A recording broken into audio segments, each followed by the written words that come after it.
Hiya, my name's David. I'm the Wandering Ponderer. Welcome to another video. Today I'm up this end of Colchester Road in Coggeshall. You can see they've been harvesting here and baling up all the straw. Behind all these buildings here we actually have the A120. Now this road here is Stane Street from Coggeshall, the old Roman road, and it goes right through Coggeshall town centre. It goes right, it becomes East Street and West Street, and then goes back up and joins the A120, which the A120 is Stane Street. I'm up here because I've got myself a meter. It is, I don't know whether you can see it properly on there. It's hard to see. It's showing me an air quality in this location of 1 on the scale, which includes particulate matter, gases. It's an all-round figure of 1, and there's a little smiley face on there that shows me that the air is healthy. I thought I'd do a video today on what it was like breathing the air in Victorian times, and as a comparison, what we've got today is a reading that is healthy.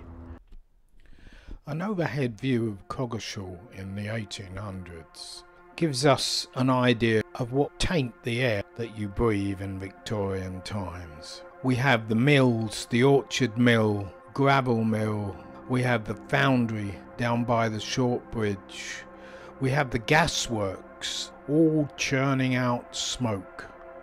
Plus, around the town there were smithies, blacksmiths who were working in forges, all producing smoke from the work they do. Add into that the mix, especially in the winter times when the weather gets colder, every house in Coggeshall burning either wood or coal, and the picture of what you breathe in on a cold winter's night becomes dire.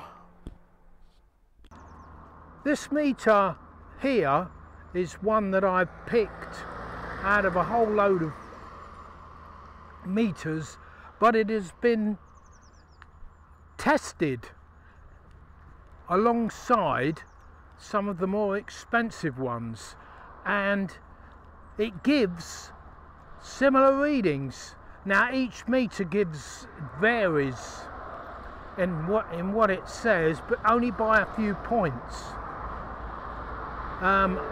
When the air quality on 1 meter goes into the harmful area, so do all the others follow. And this one is no different. I've tested this in various different environments and watched all the different segments, particulate matter and the gassy, the hazardous gases that we breathe in certain circumstances all change. So I know this works, and I know this is reasonably accurate as these meters can actually be. All they can ever do is give you an overview of what the air quality is like. Standing by the A120, this is showing me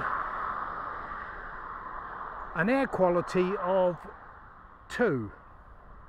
And if you remember back there by the field, it was 1. But this is in, this has got to go a long way to get to harmful. It's in a very acceptable, it's a very acceptable reading.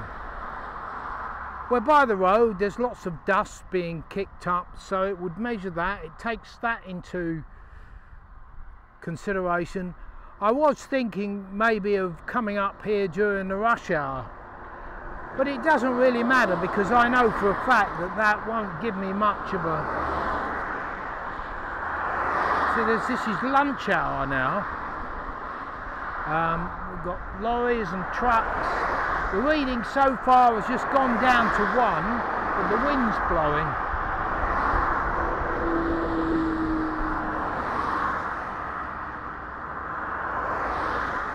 There's nothing changing in the air quality. Why would that be? Well, for a start, what goes into all the fuels has changed over the years. They've laid out the petrol, they've cleaned up diesel. Basically, in this day and age, if I'd have gone back a few years, maybe to the 1960s, it would have picked this would have picked up all the lead in the air, and our air would have been a bit more harmful, because back then we were still burning coal, not smokeless coal, but proper coal that's come straight out of a coal mine, that comes in bags with all the toxic stuff that's in it that gives rise to smog back in those days. Remember those days?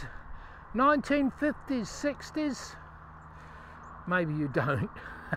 A lot of you do. Back in Victorian times, our air, the air that we breathe, was far more toxic than it is today. Anyway, that's basically what the video is about today. Hope you've learned something, and I hope you feel a bit better, because there's no grounds for ULEZ even coming out this far, not according to what I can see. Anyway, thank you for watching, and as always, I shall put it down there, and if you give it a thumbs up, and I will see you in another video, which hopefully, should all go well, will be next week. Stay safe.